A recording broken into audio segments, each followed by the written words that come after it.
लेकिन ED CBI के पास अगर सबूत है तो सबूत पेश करे। गवाहों से नहीं चलेगा। गवाह तो खरीदे जा सकते हैं, गवाह तो बिक जाते हैं। 2 पैसे दे दो, दारू पिलाकर चिकन खिलाकर लाया गया गवाह भी होते हैं यहाँ पर, ठीक है। तो गवाह पे नहीं, सबूत चाहिए, पुख्ता सबूत चाहिए। रिटन डॉक्यूमेंट, इलेक्ट्रॉनिक डॉक्यूमेंट जो भी होते हैं वो चाहिए। गवाह पे मैं नहीं मानता हूँ। इम्पोज करना चाहिए, कुछ ऐसा लॉज हो, क्योंकि ये तो गलत करते रहेंगे ना, किसी भी आप राजनीतिक जीवन को तो बर्बाद कर दीजिएगा। इसका सीबीआई का डायरेक्टर और ईडी का जो डायरेक्टर है, कम से कम इसको 200 से 300 करोड़ इस पे इम्पोज करना चाहिए कॉस्ट, क्योंकि उनका तो आप लाइफ बर्बाद कर दिए ना। आपका क्या जाएगा? आप तो सर्विस कर रहे हैं, वो तो नेता है पब्लिक लाइफ में, वो तो वोट मांगने जाएंगे। नुकसान किनका हुआ? मनीष पे नहीं, सबूत चाहिए, पुख्ता सबूत चाहिए। रिटन डॉक्यूमेंट, इलेक्ट्रॉनिक डॉक्यूमेंट जो भी होते हैं वो चाहिए। गवाह पे मैं नहीं मानता हूँ। गवाह क्योंकि प्रत्यक्षदर्शी होते नहीं हैं। उन्होंने क्या देखा है? मनीष सिसोदिया देखा अपने हाथों से कि 100 करोड़ रुपया उनके पास है। क्या उनके पास एक भी रुपया मिला है उनसे? सिर्फ आरोप और प्रत्यारोप चल रहा है, आरोप लगाया जा रहा है। और 228 दिन जो मनीष सिसोदिया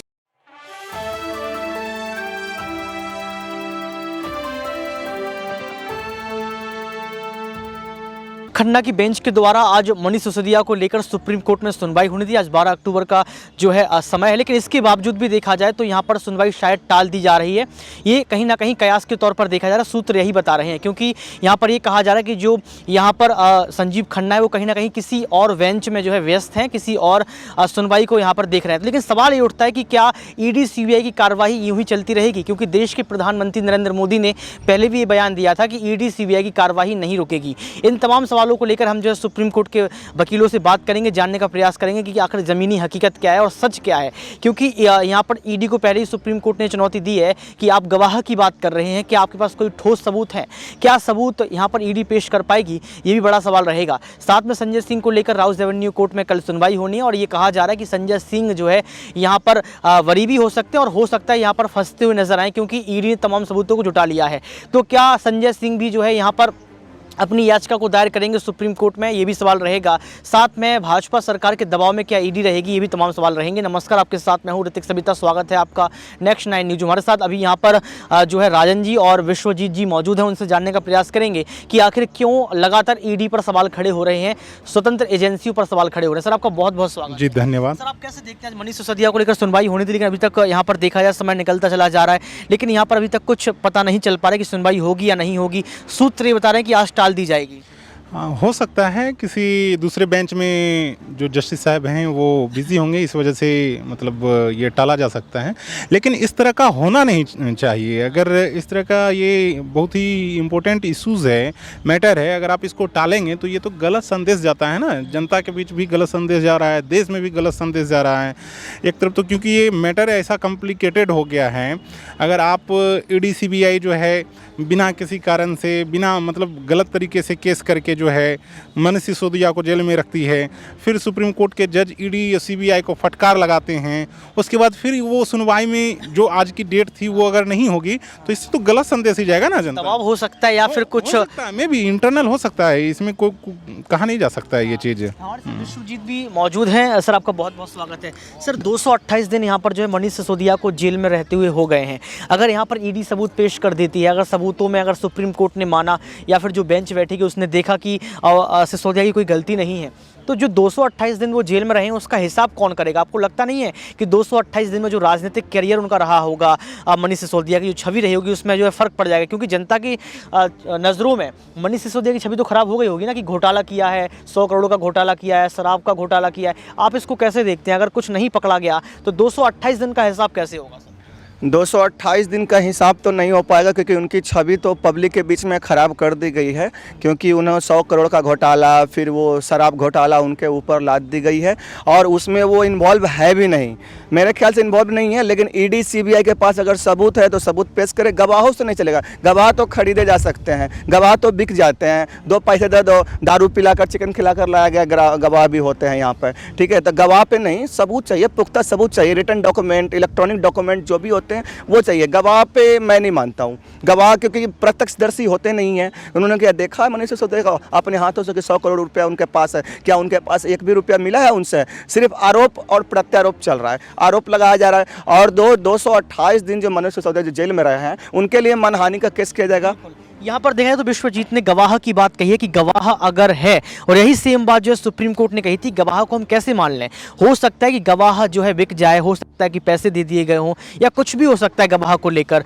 आप ठोस सबूत पेश कीजिए। यहाँ पर अनुमान की बात कही है कि आप किसी को अनुमान के तहत आप जेल में रखते हैं, ये गलत है। आपको लगता नहीं सर? मेरा सवाल सेम रहेगा यहाँ पर। 228 दिन सर यहाँ पर हो गए हैं मनीष सिसोदिया को। जनता की नज़रों में यही लग रहा है कि मनीष सिसोदिया ने घोटाला किया है। इस पर कोई अभी जो है बड़ी जानकारी प्राप्त नहीं हुई है, घोटाला हुआ है कि नहीं हुआ है, क्योंकि सुप्रीम कोर्ट ने साफ तौर पर कहा है ईडी से कि आप अनुमान कैसे लगा सकते हैं, आप जो है गवाह के इतर सबूत पेश कीजिए। इसको आप कैसे देखते हैं? 228 दिन का हिसाब कैसे होगा? जैसा कि मेरे दोस्त विश्वजीत जी ने बताया कि उनका तो मतलब मानहानि हो गया, तो इस पे इस तरह के जो संस्था हैं जो बिना सोचे समझे किसी नेता के छवि को खराब करते हैं, इस पे भारी कोस्ट इम्पोज करना चाहिए।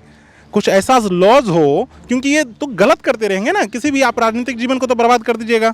इसका सीबीआई का डायरेक्टर और ईडी का जो डायरेक्टर है, कम से कम इसको 200 से 300 करोड़ इस पे इम्पोज करना चाहिए कोस्ट, क्योंकि उनका तो आप लाइफ बर्बाद कर दिए ना। आपका क्या जाएगा? आप तो सर्विस कर रहे हैं, वो तो नेता है पब्लिक लाइफ में, वो तो वोट मांगने जाएंगे। नुकसान किनका हुआ? मनीष सिसोदिया का हुआ ना, तो उसका भरपाई भी इसी लोगों से करना चाहिए, क्योंकि ये लोग बिना सोचे समझे सरकार के दबाव में, क्योंकि सरकार के तो एक तरह से पपेट हैं, ये दोनों संस्था पपेट है सरकार की। सरकार में जितने चोर लुटेरे हैं, भ्रष्टाचारी हैं, उन पे तो ये कार्रवाई करने से डरते हैं। इनकी नानी मर जाती है इन दोनों संस्था की। ईडी क्यों दबाव में रहेगी? आपको लगता नहीं ईडी क्यों दबाव में रहेगी? स्वतंत्र एजेंसी है ना। स्वतंत्र एजेंसी कहने की है, लेकिन स्वतंत्र नहीं है। अगर स्वतंत्र एजेंसी रहती तो प्रधानमंत्री 3 बार जो है वो ईडी के जो डायरेक्टर थे, क्या नाम है पता नहीं, वो IRS अधिकारी जो थे, उसको क्यों रखते हैं? कुछ ना कुछ तो घोटालाबाजी ये दोनों मिलके कर रहा होगा, प्रधानमंत्री और ईडी का डायरेक्टर। आपको लगता है विश्वजीत जी प्रधानमंत्री क्यों घोटाले करेंगे? प्रधानमंत्री क्यों इस तरीके के? प्रधानमंत्री देश के प्रधानमंत्री हैं, सबको उनको पसंद करते हैं, और ईडी क्यों दबाव में रहेगी? देखिए, प्रधानमंत्री कोई उनको पसंद नहीं करता। ये सब मीडिया द्वारा फैलाया, जो गोदी मीडिया है ना, जो अंजना ओम कश्यप आपकी हैं, उसके बाद फिर वो अर्नब गोस्वामी हो गए, अमीश देवगन हो गए, चित्रा त्रिपाठी हो गई, लुबिका रियाकत हो गई, ये सब एक इस तरह का प्रोपगेंडा फैला रहे हैं न्यूज़ में ना कि मोदी को सब चाहते हैं, लेकिन मोदी जी को कोई नहीं चाहता है। मोदी जी सबसे भ्रष्ट प्रधानमंत्री हैं, सबसे, मैं क्या बोलूँ, जो जनता को भिखारियों के लाइन में खड़ा कर दिए हैं। गरीबों के जो गैस सिलेंडर GST पे तो पहले भी बात हो चुकी है कि इतनी महंगाई बढ़ चुकी है। तो ईडी पे ही आ रहा हूँ मैं। ईडी और CBI इसलिए है ना कि ताकि उनको विपक्ष में कोई उम्मीदवार बचे ही नहीं प्रधानमंत्री के लिए। जितने भी विपक्ष में प्रधानमंत्री के उम्मीदवार हैं, जैसे अखिलेश यादव जी हो जाएंगे, ममता बनर्जी हो जाएगी, केजरीवाल जी हो जाएंगे, राहुल गांधी जी हो जाएंगे, प्रियंका गांधी हो जाएंगे, ये सब ईडी और CBI के द्वारा इनको पकड़ एक मिनट सर, ईडी और CBI के द्वारा इनके ऊपर आरोप लगा करके, झूठे आरोप चाहे हो चाहे सच्चे आरोप, उनको पकड़ कर उठाकर जेल में बंद कर दें। और जेल में बंद करने के बाद इनके सामने कोई विकल्प ही नहीं बचेगा प्रधानमंत्री के लिए। तो इस कारण से ईडी और CBI दबाव में है। सवाल मेरा ये रहेगा, कल अरविंद केजरीवाल का बयान आता है। अरविंद केजरीवाल साफ तौर पर ये कहते हैं कि आम आदमी पार्टी को कुचलने का काम किया जा रहा है, आम आदमी पार्टी से भाजपा डर गई है। अगर आम आदमी पार्टी को कुचलने का काम किया जाता तो आपको लगता है कि दिल्ली में सरकार बनती आम आदमी पार्टी की? आपको लगता नहीं झूठा आरोप केजरीवाल लगा रहे हैं? नहीं, केजरीवाल बिल्कुल झूठा आरोप नहीं लगा रहे हैं। आम आदमी पार्टी को नहीं, उसके साथ साथ कांग्रेस को भी कुचला जा रहा है। कांग्रेस के राहुल गांधी पे आरोप लगा दिए उन्होंने, उसके बाद राहुल गांधी पे फ्लाइंग किस का झूठा आरोप लगाया गया है। उनकी सदस्यता फिर से रद्द करके उसको जेल में भेजने की आपने बात की। मैं यहाँ पर जो है राजन जी से पूछ लेता हूँ, सर फ्लाइंग किस की बात ये कर रहे हैं? फ्लाइंग सिंह केस की होगी ना राहुल गांधी ने, भाजपा से थोड़ी ना आरोप लगाते हैं। फ्लाइंग किस स्मृति ईरानी को तो राहुल गांधी जी नहीं किए थे, ये तो प्रत्यक्ष है, मैंने भी देखा। स्मृति ईरानी को क्यों करेंगे फ्लाइंग किस? वो लोकसभा जो अध्यक्ष थे बिरला साहब की तरफ से एक इशारा किए। फ्लाइंग किस किसी भी दोस्तों को भी दे सकता है, फ्लाइंग किस आदमी एक नॉर्मल है ये। और उसको ये मुद्दा बना करके ये स्मृति ईरानी पूरा नौटंकी करने लगी। जैसे ये गैस का मुद्दा बनाती थी 2014 से पहले, एकदम धरना पे बैठ जाती थी। अभी तो गैस का दाम कितना हो गया, क्यों नहीं ये नौटंकी कर रही है? अब इसका नौटंकी कहाँ चला गया? 200 रुपया सस्ता कर दिया गया। और इसका ढिंढोरा कितना पीटा गया। कभी आप देखे हैं कि रेलवे स्टेशन पे कभी प्रधानमंत्री प्रचार करवाया हो? आज से पहले के सरकार में 200 रुपया ये सस्ता के, और की बात करो, चाय बेची पूरे देश में रेलवे स्टेशन पे, अरे नरेंद्र मोदी ने सस्ता कर दिया। और जब महंगा होता है गैस सिलेंडर, जब महंगा होता है तो ये रोना रोएंगे कि नहीं ये तो सरकार के अंडर थोड़ी है, ये तो गैस एजेंट जो गैस कंपनी है वो महंगाई बढ़ाती है। तो इससे तो सरकार का दोगलापन चेहरा जो होता है, डायकोटोमी फेस जो है, ये नजर आता है ना। सर आप प्रचार की बात कर रहे हैं, देश के प्रधानमंत्री ने तो चाय बेची है स्टेशन पर। सर किसने देखा चाय बेची है? कहने से तो कुछ भी कह देगा, कहने से कुछ भी कह देगा। चाय किसने बेचा? उनके परिवार वाले भी तो उनको छोड़ दिए हैं, ना माँ उनके साथ रहती थी, ना भाई उनके साथ रहता था, तो कुछ तो खराबी होगा। के लिए जी रहे हैं ना सर, देश के लिए काम कर रहे देश के लिए कहाँ जी रहे हैं? देश की जनता को मार करके आप देश के लिए जिएगा? इतना इम्पोज आप कर दिए, जीएसटी इम्पोज कर दिए, आप डिमोनेटाइजेशन करके पब्लिक का कमर तोड़ दिए। अगर आपको इतना ही अच्छा देश बनाना था, सबसे पहले पॉलिटिकल रिफॉर्म्स कीजिए। गुंडे, आतंकवादी सब आ जा रहे हैं, लोकसभा में भर रहे हैं, विधानसभा में भर रहे हैं। और दूसरी चीज, अगर आपको चेंज ही करना है तो सारे नेताओं के लिए तुम कानून बनाओ कि बिना ग्रेजुएशन किए हुए कोई भी एमपी एमएलए नहीं बन सकता है देश में। हैं। गुंडे और आतंकवादी की बात कही सर, आपको लगता नहीं कि भाजपा पार्टी आने के बाद गुंडागर्दी कम हुई है, आतंकवाद कम हुआ है? आप देख नहीं सकते सर अंतर्राष्ट्रीय स्तर पर भारत का नाम क्या हो रहा है, साफ तौर पर ये देखा जाता है। देखिए, अंतर्राष्ट्रीय स्तर पर कहाँ पे कम हुआ है गुंडागर्दी? गुंडागर्दी इतनी बढ़ गई है, भाजपा वाले खुद गुंडागर्दी करते हैं। इजराइल का समर्थन कर रहे हैं, आपको लगता नहीं इजराइल का समर्थन कितना बढ़िया है भारत के लिए? नेतन्याहू प्रधानमंत्री हैं, अमेरिका साथ खड़ा है, भारत साथ खड़ा है। देखिए, तो इसमें गुंडागर्दी कहाँ खत्म हो गई? भारत के अंदर गुंडागर्दी नहीं चल रही है? बृजभूषण शरण सिंह क्या गुंडागर्दी नहीं करते हैं? क्या उनका जो टेनी साहब का बेटा है, उन्होंने गुंडागर्दी नहीं किया? जो सड़कों पे लोगों को कुचल दिया है, उनको क्यों सस्पेंड नहीं किया जाता बीजेपी की तरफ से? जो भी बीजेपी में गलत काम करते हैं उनको सस्पेंड कर दो, तभी तो मानेंगे बीजेपी एक कट्टर ईमानदार पार्टी है। लेकिन वो कट्टर ईमानदार ना होकर के सबसे बेईमान पार्टी है बीजेपी। यहाँ पर गुंडागर्दी की बात कर रहे हैं। मध्य प्रदेश में एक दलित पे पेशाब कर दिया, वो कौन सा था? किस पार्टी का था? बीजेपी का था। तो बीजेपी खुद एक गुंडागर्दी करती है, खुद एक गुंडा, सबसे बड़ा गुंडा का गिरोह बन गया है बीजेपी। तो वो बाहर में क्या बीजेपी के गुंडागर्दी खत्म करेंगे? सारे गुंडे को अपने गिरोह में शामिल कर लिए हैं। जो भी है गुंडा, बदमाश, बलात्कारी, जो भी अपराधी है, सब बीजेपी में आ जाओ, सबको कैरेक्टरवान बना देंगे, चरित्रवान बनाकर सामने लोगों के सामने फिर इलेक्शन में डालकर पेश करके खड़ा कर देते हैं। सर, इजराइल और हमास का युद्ध छिड़ा है, आपको क्या लगता है इजराइल के साथ भारत खड़ा है? कितने अच्छे संबंध बना सर, अमेरिका खड़ा है इजराइल के साथ। लोग कह रहे हैं कि आपने रूस से संबंध बिगाड़ लिया, आपको हमास के साथ जाना चाहिए था। पहले आपने देखा नहीं सर इजराइल भारत के संबंध कितनी मजबूत हो गए? पहले चीज ये जानिए कि इजराइल और फिलिस्तीन का युद्ध क्यों हो रहा है।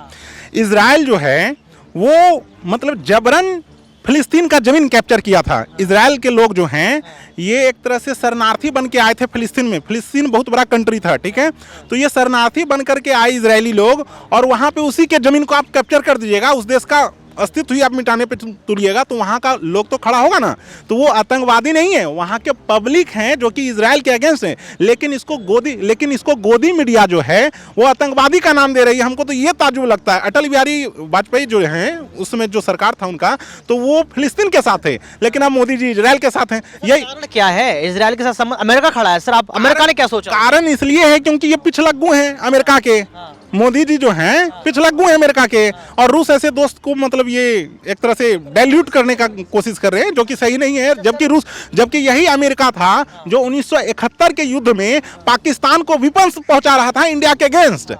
लेकिन जो रूस है ये हमारा साथ दिया था। सर, अब मैं आपके मित्र से भी सवाल लेता हूं। सर, इजराइल के साथ अमेरिका खड़ा है, महाशक्तियां खड़ी हैं सर, आपको लगता नहीं है कि देश के प्रधानमंत्री का ये फैसला ठीक है?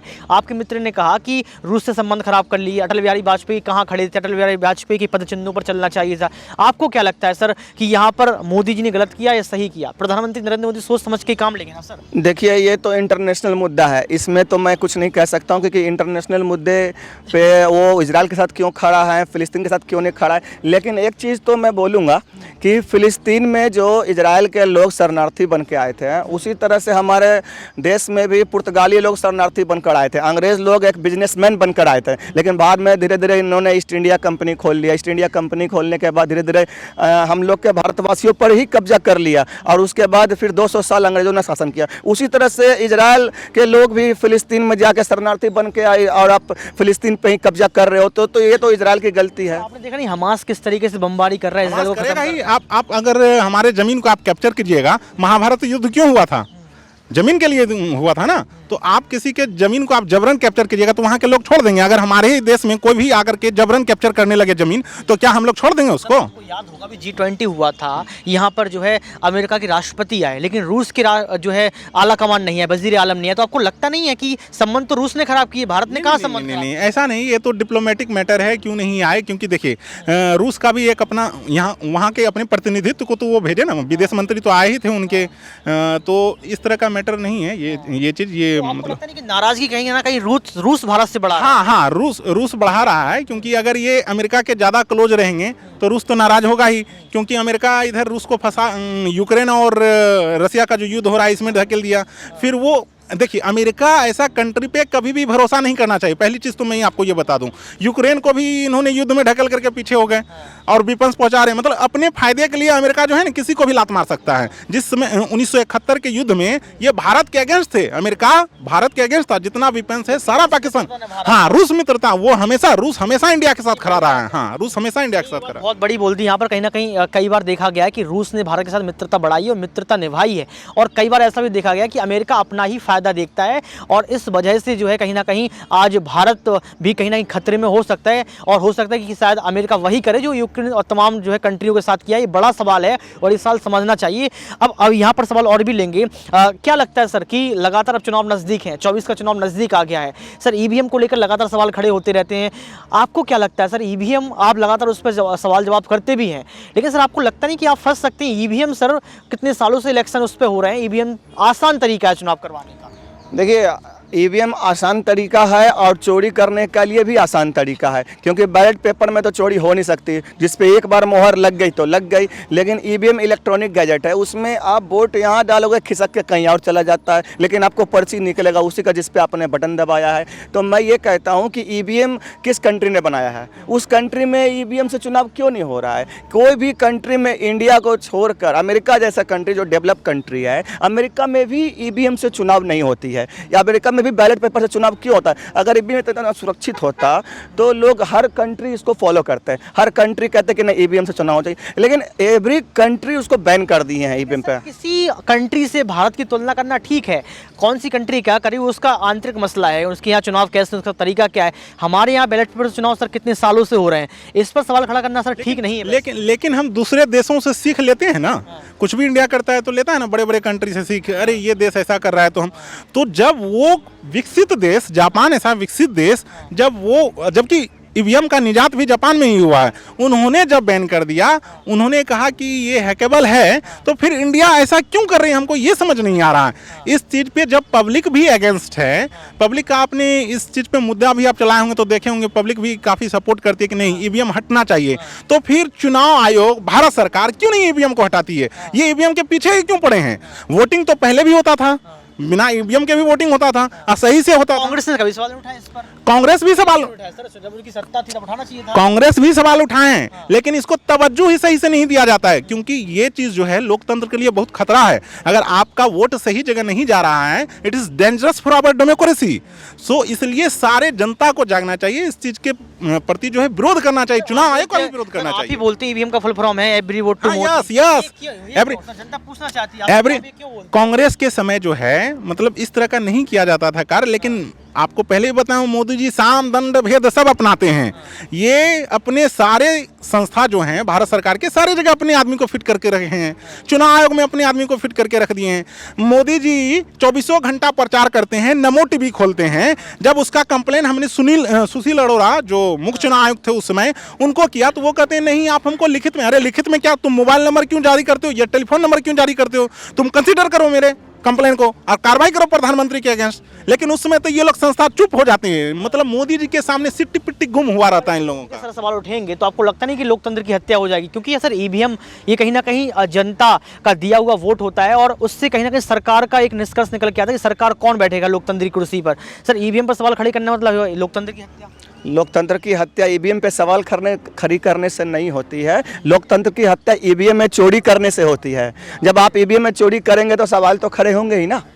आप ईवीएम को चोरी मत करो, ईमानदारी से, तो ठीक है आपको बैलेट पेपर से चुनाव नहीं करवाना है मत करवाओ, लेकिन ईवीएम से भी नहीं होनी चाहिए। आप ऑनलाइन कर दो ना, सीधा उसको ऑनलाइन कर दो। जैसे कि आप ये देखते हो DID होती है, डांस इंडिया डांस, या किसी में भी वोटिंग करना होता है, चाहे वो सिंगिंग कंपटीशन होता है, तो उसमें भी ऑनलाइन वोटिंग होती है। ठीक है, आप अपना एक आधार कार्ड का नंबर जारी कर दो, उसके साथ एक ID बना दो, और उसके साथ जो है ना ऑनलाइन लैपटॉप से या मोबाइल से आप उसको वोटिंग कर दो। सर आपको लगता है फेक आईडीज बन जाएंगी, फेक वोट होने लगेंगे? सर कई बार देखा गया, पकड़ा गया है। फेक कैसे बनेगा? जब आधार कार्ड का नंबर एक ही इशूज होगा, उसको वेरीफाई किया जाएगा तब। आप सरकार सवाल उठाएंगे, आधार कार्ड भी सरकारी बना रही है सर, फिर सवाल उठाने आधार कार्ड सरकार बना रही है, बट ये यूनिक नंबर है ना। एक आधार, 2 आधार कार्ड तो किसी का नहीं होगा, नंबर तो एक ही होगा। और काफ़ी व्यक्तियों का आधार बन गया है, तो इसको ऐसा सिस्टम करना चाहिए। उन्होंने सही कहा, ये चीज़ तो होना ही चाहिए ऑनलाइन से। इससे होगा क्या कि जो व्यक्ति नहीं पहुंच पाते हैं ईवीएम तक वोट देने के लिए, वो व्यक्ति भी जो हैं आसानी से वोट दे सकेंगे। आरवीएम एक विकल्प आएगा सर, एक आरवीएम विकल्प आएगा। आरबीएम से अच्छा है, सबसे अच्छा कर दीजिए ऑनलाइन सिस्टम। जैसे किसी भी चीज़ का हम सर्वे करते हैं तो ऑनलाइन सिस्टम होता है ना, वोटिंग कर सकते हैं, वो सिस्टम अगर आप करिएगा तो वो तो आसान है। ईवीएम आपको खरीदना भी नहीं पड़ेगा, ऑनलाइन जाके कोई भी व्यक्ति मतलब वोटिंग कर सकता है। तो हमारे साथ ये थे विश्वजीत और यहाँ पर राजन, उन्होंने तमाम सवालों का जवाब दिया, ईवीएम को लेकर सवालों का जवाब दिया, ईडी को लेकर बात की, जो कि एक गंभीर मुद्दा और सबसे बड़ा मुद्दा जो इजरायल और हमास के बीच छिड़ा हुआ है कि आखिर क्यों भारत देश जो है इजरायल के साथ खड़ा है, जबकि रूस से आपकी अच्छी मित्रता है। अमेरिका जहाँ जाएगा क्या आप उसके साथ जाएंगे? क्या आप मानते हैं कि अमेरिका से आप पीछे हैं, कि आप तुलनात्मक होना चाहती है? तमाम सवाल इस वक्त खड़े हुए हैं। अब देखना ये पड़ेगा कि जनता की राय क्या होगी और जनता जो है किसके साथ खड़ी होगी, और क्या मनीष सिसोदिया को जो है कोर्ट से राहत मिलेगी, और कल संजय सिंह को लेकर क्या कुछ होगा ये वक्त तय करेगा। आज के इस खास रिपोर्ट में बस इतना ही। देखते रहिए नेक्स्ट 9 न्यूज़। कैमरामैन सुमित के साथ ऋतिक सविता, सुप्रीम कोर्ट।